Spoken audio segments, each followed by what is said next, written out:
اپنی زندگی میں کبھی بھی اللہ کی بارگاہ سے توجہ ادھر ادھر نہ کریں. چھوڑیں لوگ کیا کر رہے ہیں, دنیا کیا کہہ رہی, کبھی بھی اپنی توجہ دائیں. ہمارا یہ مسئلہ بن گیا کہ ہماری سیاست ہے, ہماری دنیا داری ہے, ہم بندوں کو راضی کرنا چاہتے ہیں. ہم دیکھتے ہیں کون کس طرح, اور آپ یقین کریں آپ تھک جائیں گے, بندے راضی نہیں ہوں گے, وہ نہیں راضی ہوتے. آپ ان کو منا کے لائیں گے تو ادھر والے نکل جائیں گے, ادھر کو منائیں گے تو ادھر والے نکل جائیں گے. اس چکر سے باہر آئیں, اس رب کو راضی کریں جو فرماتا ہے ان الذین آمنوا وعملوا الصالحات سیجعل لهم الرحمن ودا.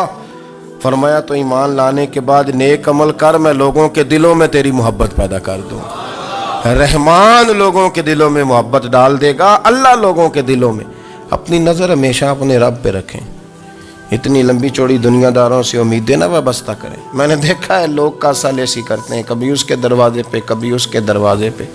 ان چکروں سے باہر آئیں اور اپنے رب کی بارگاہ کی طرف توجہ کریں. استغفار شوق سے پڑھا کریں, اور اکیلے میں نا, اکیلے میں.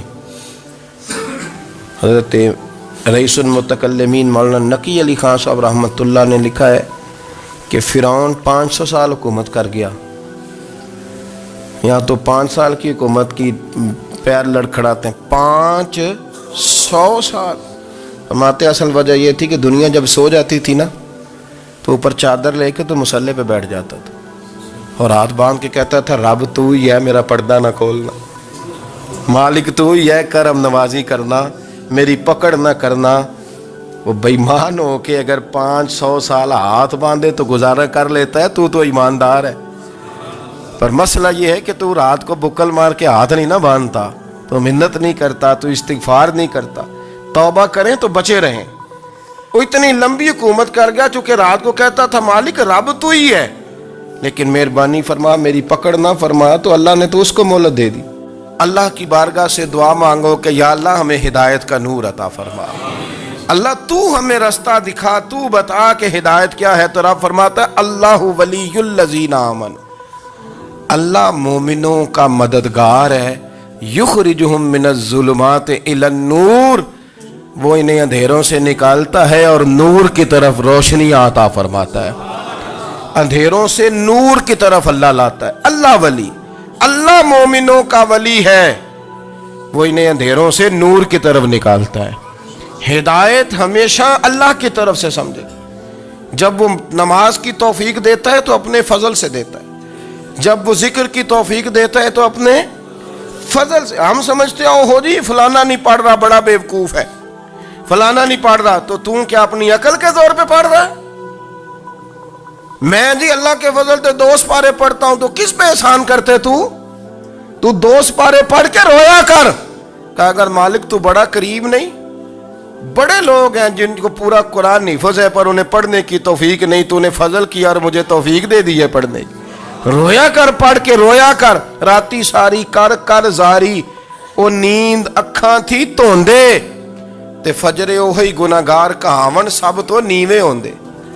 مہربانی کریں, ڈریں, نیکی کریں تو پھر ڈریں, پھر احساس پیدا کریں, پھر اپنے اندر وہ کمزوری لائیں, کہیں توبہ توبہ مجھے تو پتہ ہی نہیں, تو جانتا ہی نہیں.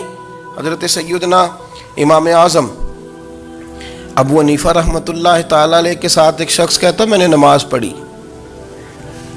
تو عشاء کی نماز تھی. یہ جو لوگ بڑے ہوتے ہیں نا, جن کے پیار کرنے والے بڑے ہوتے ہیں, ان کے گرد خوف بھی بڑا ہی ہوتا ہے, انہیں بڑا ڈر لگتا ہے, بڑی بعض اوقات آزمائش ہوتی ہے ان کی. عشاء کی نماز کہتے پڑھی, تو امام صاحب نے نا عشاء کی نماز میں تلاوت کی آیتیں فَمَن يَعْمَلْ مِثْقَالَ ذَرَّةٍ خَيْرًا يَرَهُ وَمَن يَعْمَلْ مِثْقَالَ ذَرَّةٍ شَرًّا يَرَهُ. فرمایا جو ذرہ برابر خیر کرے گا وہ بھی قیامت میں دیکھے گا, اور جو ذرہ برابر شر کرے گا وہ بھی قیامت میں اس شر کو دیکھے گا, اس کے سامنے آئے گا. تو وہ شخص کہتا ہے کہ سارے لوگ نماز پڑھ کے چلے گئے, تو امام صاحب رحمۃ اللہ علیہ نے اپنی داڑھی پکڑی, رو رہے ہیں. کہتے ہیں وہ ذرہ برابر نیکی کا بدلہ دینے والے, وہ ذرہ برابر شر پہ سزا دینے والے, میری سفید داڑھی کو دیکھ. مالک میرے ذرے ذرے سامنے نہ لانا, لوگ تو میری بڑی قدر کرتے ہیں دنیا, میں تو بڑا پہچانا جاتا ہوں, لوگ تو میری راہوں میں پھول لیے کھڑے ہوتے ہیں, مجھے بڑا نوازتے ہیں. قیامت میں رسوا نہ کر دینا، میرے لیے مشکل ہو جائے گی۔ وہ کہتے ہیں میں نے امام صاحب کا درد دیکھا، مجھے کوئی کام تھا تو میں چلا گیا، میں نے کہا کہ وہ اس وقت اللہ کے حضور حاضر ہیں تو میں دوبارہ آؤں گا۔ کہتے ہیں میں تہجد کا وقت آیا تو امام صاحب وہیں بیٹھے تھے اور ان کی داڑھی آنسوؤں سے بھری ہوئی تھی اور زور سے داڑھی پکڑی ہوئی، کہنے لگے مالک رسوا نہ کر دینا، قیامت میں رسوا نہ کر دینا۔ یار جو ہدایت یافتہ لوگ تھے وہ تو ڈرے ہوئے تھے، وہ تو سہمے ہوئے تھے، وہ تو کہتے تھے یہ اس کا فضل نہیں، اس نے بلا لیا، یہ اس کا کرم نہیں۔ حضرت باعزید بستامی کسی کافر کو دیکھتا تو رو پڑتے، کہتے مالک تو کتنا قریب ہے، یہ بے ایمان رہ گیا، تو نے اپنے فضل سے مجھے اپنے نبی کا غلام بنا لیا۔ وہ رو پڑتے۔ یہاں تو لوگوں کا دعویٰ ہی بڑا ہے، نمازی اللہ خیر فرمائے وہ تو دوسروں کو گھورتا ہے، وہ کہتا ہے جنت کا میں مالک ہوں، کنجیاں میرے پاس ہیں، میں کسی اور کو گھسنے نہیں دوں گا۔ اور اگر 2-3 حج کر لے تو پھر تو وہ کہتا ہے کہ اب میرے سے پوچھ کے لوگ جنت میں جائیں گے معاذ اللہ۔ اور اگر وہ 2 4 5 7 دفعہ کوئی نفل پڑھ لے تو پھر وہ کہتا ہے چھوڑیں جی سارے لوگ بے عمل ہیں، میں اکیلا نیک ہوں۔ نہ ایسا کریں، اپنی توجہ اپنے رب پہ رکھیں، اپنی توجہ اپنے معین الملت والدین، عطائے رسول، ہند الولی، غریب نواز، خواجہ معین الدین چشتی، حضرت خواجہ اجمیر، شاہ اجمیر، شاہ اجمیر، والی ہندوستان۔ آخری عمر میں نا سارا دن روتے گزر جاتا، ساری رات روتے گزر جاتے، ذرا سی کوئی بات کرتا تو رو پڑتے، آنکھیں آنسوؤں سے بھری رہتی۔ کئی دفعہ اپنے بھی پریشان ہو جاتے ہیں نا کہ یار تو ایک بات کی جان ہی نہیں چھوڑ رہا۔ تو خواجہ قطب الدین صاحب بختیار کاکی سے لوگوں نے کہا کہ آپ مرشد سے بات کریں، اتنا بھی تو نہیں نہ رونا چاہیے، ہر وقت اس کے آنسو کی کریے، عاشق دا کام ہی رونا تونا تے بنا رویوں نہیں منظوری۔ یہ عاشق سدا ہی روندا رہندا ہے، پاویں وصل ہوئے تے پاویں دوری، ہر وقت رونے کا کیا مطلب ہے؟ تو خواجہ قطب صاحب کہتے ہیں میں قریب گیا تو میں نے پیر دبائے، میں نے کہا سونیا لوگ تو کچھ بھی نہیں کرتے، تو نے تو کمال کر دیا، 90 لاکھ آدمی مسلمان کر دیا، دنیا کچھ نہیں کرتی، تو نے 50 سال ساری رات مسلح پہ بیٹھ کے رب راضی کیا۔ تو شہزادہ تھا، حضور کی اولاد تھا، لیکن معین الدین تیرا ایک پلاٹ بھی نہیں، تو نے طالب علم پالے، انہیں غریبوں کو دیا، انہیں نوازا، کوئی شے نہیں تیرے پاس، ہر چیز تو نے، ساری رات روتے ہو، سارا دن روتے ہو۔ تو خواجہ قطب الدین صاحب کہتے ہیں میں نے جب عرض کیا تو خواجہ صاحب مجھے گلے لگا لیا، چیخ مار کے روئے، کہنے لگے قطب الدین پتر داڑھی سفید ہو گئی، جانے کا وقت آ گیا، جو تو نے نیکیاں گنوائی ہیں وہ ہیں صحیح میرے پاس، پر یار کی بارگاہ میں پیش کرنے کے قابل ایک بھی نہیں، ایک بھی نہیں۔ تو بارگاہ تو دیکھ کتنی بڑی ہے، رسول کریم کی بارگاہ میں پیش کرنے کے قابل ان میں سے ایک بھی نہیں، تو آستانہ دیکھ کتنا بڑا ہے، کیا پیش کروں گا، کیا عرض کروں گا حضور کی بارگاہ میں، کس طرح؟ وہ یار جو بڑے تھے وہ تو ڈرے ہوئے تھے، سہمے ہوئے تھے، وہ تو بڑی آزمائش میں تھے، لیکن میرا اور آپ کا رٹا 2 نمازیں پڑھ کے 6 نمازوں کا دعویٰ کرنا اور لمبی چوڑی کہانیاں بنانا اور اپنے منہ سے اپنی تعریفیں کرنا، اس سے تھوڑا باہر آئیں۔ رزق بھی میرا اللہ ہی دیتا ہے، علم بھی اللہ دیتا ہے، رزق بھی۔ بڑے بڑے فقیروں کو مالدار ہوتے دیکھا، بڑے بڑے مالداروں کو فقیر ہوتے دیکھا، بڑے بڑے، میرے ایک بڑا سخی قسم کا سجن ہے، بڑا پیارا ہے، میں اسے سخی مانتا ہوں، میں نے اپنی پریشانیوں کے دنوں میں بھی اس شخص کو سخی دیکھا۔ ایک دن رات کو مجھے ٹیلی فون کر کے کہنے لگا کدھر ہو؟ میں نے کہا میں گھر ہوں۔ نہیں اکثر سفر میں ہوتے ہو نا؟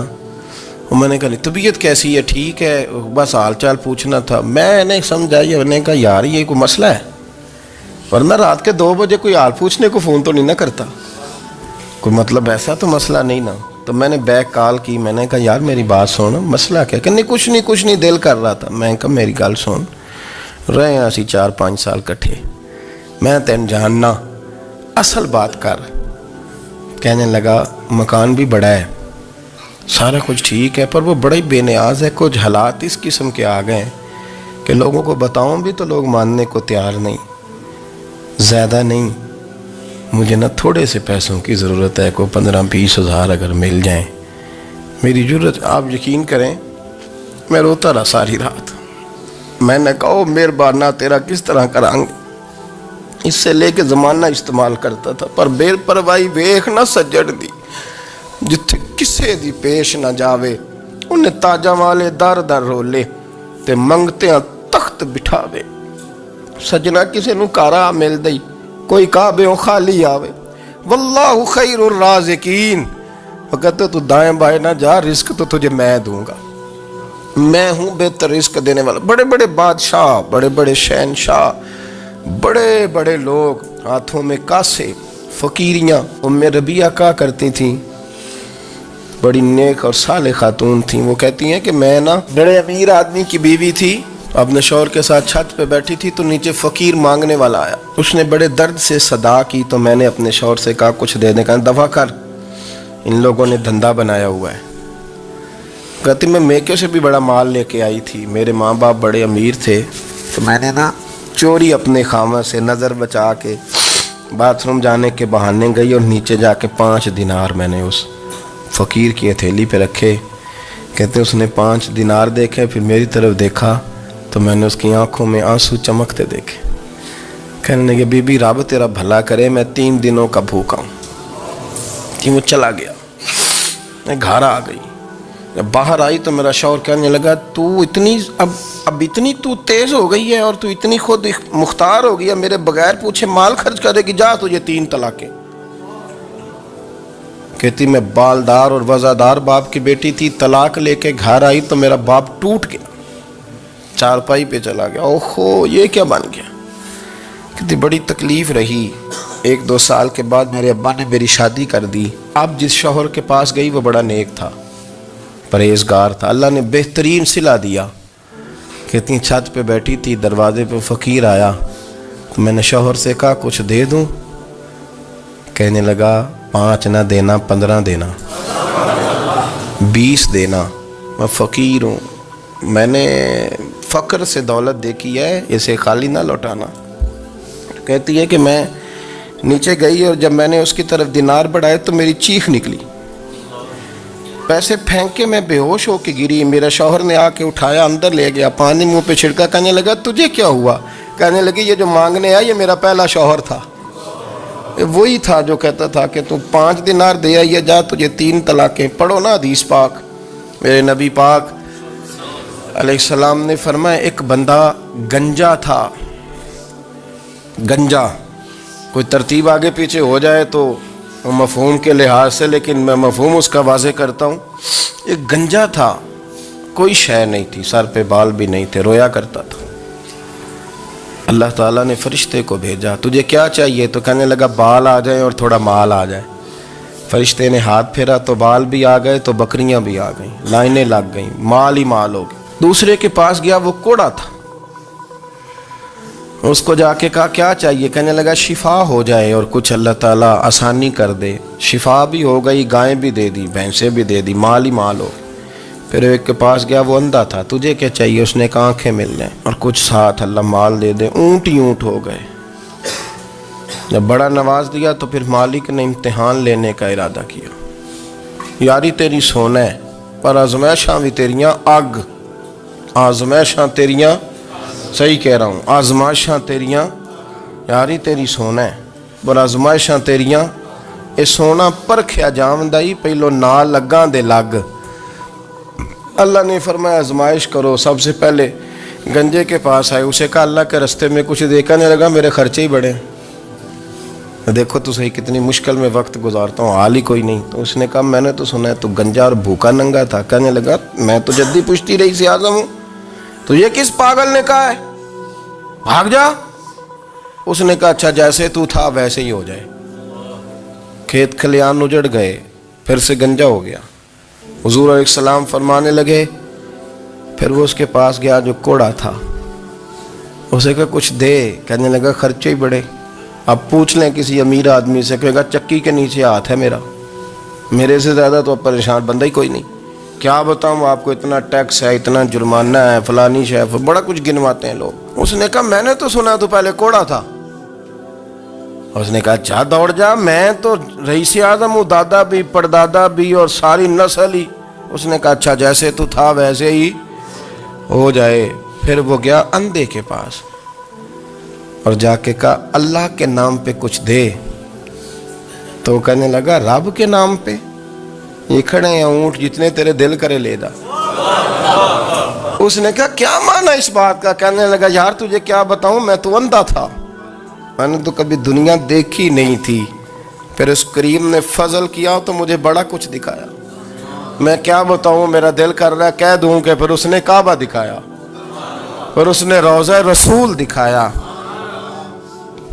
پھر اس نے ریاض الجنہ کے سجدے دکھائے، پھر اس نے اپنے محبوب کے دروازے کی رونقیں دکھائیں، اس نے بڑا کچھ دیا، اس نے بڑا نوازا۔ میرے پاس تو شاید میں بدکار پرانا خادم، کسے در ملی نہ ٹوئی، واصف یار نے نظر جو کی تھی پھر واصف ہی ہوئی، یہ تو اس کا کرم ہوا۔ تو یہ وہ کہنے لگا تو اللہ کے نام پہ جان مانگ، میں وہ بھی دینے کو تیار، میرے پاس تو شے ہی کوئی نہیں تھی، مجھے تو اپنا پتہ ہے، میں تو کوئی شے نہیں تھا، کچھ نہیں تھا میرے پاس، یہ تو ان کا کرم ہے کہ رخ ان کا ادھر ہے، اور مختصر سی میری کہانی ہے، یہ جو بھی ہے ان کی مہربانی ہے۔ تو وہ کہنے لگا میں بھی کچھ لینے نہیں آیا تھا، تیری آزمائش ہی کرنے آیا تھا، تیری عزتیں بھی سلامت رہیں گی، تیرا مال بھی سلامت رہے گا۔ جب یہ نظریہ بن گیا، جب یہ ذہن بن گیا کہ پیدا اللہ نے کیا ہے، دینا اللہ نے ہے، عطا کرنے والا اللہ ہے، نوازنے والا اللہ ہے، تو پھر ساری توجہ دنیا داروں کی طرف رکھنا، میں اللہ والوں کی طرف توجہ رکھنے کا قائل ہوں، میں وہ سمجھتا ہوں، ہم اس چیز کے قائل ہیں، لیکن وہ بھی کوئی آستانہ ہے کہ جہاں حق مرشد کا نعرہ تو بڑا لگے پر رب کا نام ہی نہ سننے کو ملے۔ یہ بھی کوئی بات ہوئی کہ جہاں یہ تو نعرہ زور سے لگے کہ جیوے جیوے مرشد جیوے، لیکن استغفار کا درس ہی نہ ملے، جہاں ہر وقت یہ بتایا جائے کہ یہاں آ گئے تو بچ گئے، کیسے بچیں گے؟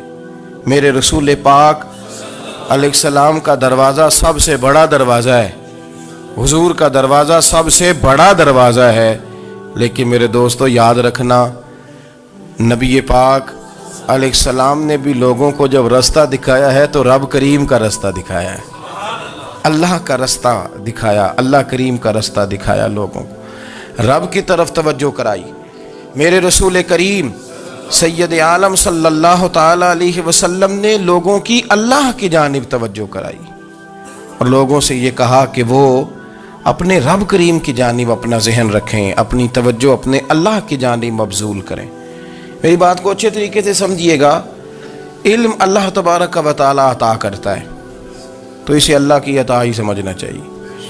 کچھ لوگوں کے پاس علم ہوتا ہے پر علم نافع نہیں ہوتا، وہ ٹامک ٹونیاں مارتے رہتے ہیں ساری زندگی۔ علم کو اللہ کی عطا سمجھیں، اپنی عقل پر اپنے شعور پر زیادہ بھروسہ نہ سمجھیں، نظر اللہ پہ رکھیں۔ حضرت مولا علی شیر خدا کرم اللہ تعالی وجہہ الکریم سے کسی نے پوچھا تھا بڑا عالم کون ہوتا ہے؟ ہمارے ہاں تو اب وہ والے عالم پائے جاتے ہیں نا، اللہ ماشاءاللہ، جو ممبر پہ بیٹھتے ہیں تو دعوے ہی دعوے، ممبر پہ بیٹھتے ہیں تو دعوے ہی دعوے، اس طرح کے عالم ہمارے ہاں پائے جاتے ہیں، وہ ہر بات میں دعویٰ کرتے ہیں، میں یہ کر دوں گا، میں وہ کر دوں گا۔ یہ مزاج علماء کا نہیں۔ حضرت علی المرتضیٰ سے کسی نے پوچھا بڑا عالم کون ہوتا ہے؟ فرمایا بڑا عالم وہ ہوتا ہے کہ جسے مسئلے کا پتہ نہ ہو تو وہ کہہ دے مجھے نہیں پتہ، میں پتہ کر کے بتاؤں گا، غلط بات بیان نہ کرے۔ امام مالک سے کسی نے کوئی مسئلہ پوچھا تو آپ فرمانے لگے مجھے اس سوال کا جواب نہیں آتا، ہمارے بزرگ سمجھاتے کیا ہیں؟ وہ کہنے لگا آپ اتنے بڑے امام ہیں تو اس سوال کا جواب نہیں آتا۔ آپ فرمانے لگے اگر مجھے ہر سوال کا جواب آتا پھر تو میں خدا ہوتا، مجھے ہر سوال کا جواب نہیں آتا، مجھے تو اتنا آتا ہے جتنا میرے رب نے مجھے عطا کر دیا ہے۔ اپنی نظر اللہ پہ رکھیں، نکل آئیں اس معمے سے باہر کہ میں کوئی بلا ہوں، مجھے بڑا پتہ ہے، میرے پاس 6 ڈگریاں ہیں، مجھے 10 جگہ پہ تدریس کا شغف حاصل ہے، اس سے نکلیں باہر۔ قرآن مجید دیکھیے گا، اللہ تعالیٰ نے ارادہ قدرت فرمایا کہ میں حضرت آدم کو بناؤں گا، پھر بنانے کے بعد فرمایا فرشتوں سجدہ کرو آدم کو، سب نے سجدہ کیا الا ابلیس ابا واستکبر وکان من الکافرین، سب نے سجدہ کیا سوائے ابلیس کے، اس نے انکار بھی کیا، تکبر بھی کیا اور کافروں میں سے ہو گیا۔ تو یہ جب اللہ تعالیٰ نے سجدہ کرایا تو کیسے کرایا؟ اللہ تبارک و تعالیٰ نے نا حضرت آدم کو علم سکھایا خود، وعلم آدم الاسماء کلہا، خود اللہ فرماتے ہیں کہ میں نے جناب آدم علیہ السلام کو تمام اشیاء کے نام سکھائے، سب اشیاء کے نام سکھائے۔ تو وہ چیزیں پھر میں نے نا، اللہ فرماتے ہیں میں نے فرشتوں پہ پیش کی، میں نے کہا کہ بتاؤ ان کے نام کیا ہیں، تو فرشتوں نے جو جواب دیا ہے وہ سمجھنے والا ہے۔ اللہ نے چونکہ خود علم سکھایا تھا حضرت آدم کو، جناب آدم سکھایا تھا، لیکن فرشتوں کو نہیں سکھایا تھا۔ تو اللہ کریم نے فرمایا فرشتوں اب یہ بتاؤ ان چیزوں کے نام کیا ہیں، تو فرشتے کیا کہتے ہیں؟ فرشتے عرض کرتے ہیں قالوا سبحانک لا علم لنا۔ آپ کبھی یقین کریں اس چیز کی لذت لیں تو مزہ آ جائے۔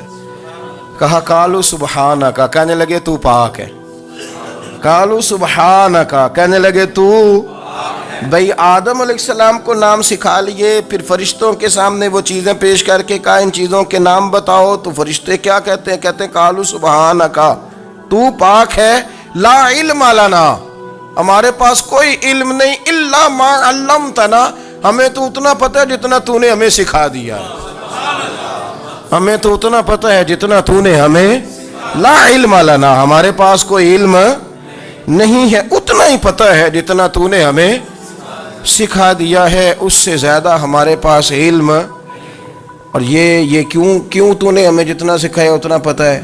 فرشتے یہ نہیں کہتے یا اللہ تو زیادہ سکھا، آدم کو دیا تو ہمیں بھی دے، یہ نہیں فرمایا، فرمایا انک انت العلیم الحکیم، اے اللہ تو علم والا بھی ہے اور حکمت والا بھی ہے، تجھے پتہ ہے کس کو کتنا دینا ہے، جتنا تو نے مناسب سمجھا جناب آدم کو دیا، اور جتنا تو نے بہتر سمجھا وہ تو نے ہمیں عطا فرمایا۔ تو اگر آپ کے پاس علم ہے، کہیں نالج ہے، تو اس کو اللہ کی عطا سمجھیں۔ ہمارے ہاں بہت سارے لوگ بن کے بیٹھ جاتے ہیں، میں اکثر کہتا ہوں کہ پھر وہ دعوے کرتے ہیں میرے علاقے والے جاہل ہیں، میرے شہر والے جاہل ہیں، میرے خاندان والے پڑھے نہیں، یہ آپ کا دعویٰ ہے، یہ آپ کو خراب کر دے گا۔ ہم نے بہت سارے ایسے لوگ دیکھے جو بہت بڑے عالم تھے، لیکن اللہ جب لینے پہ آیا تو عقل ہی لے گیا، شعور ہی چلا گیا، حافظے ختم ہو گئے۔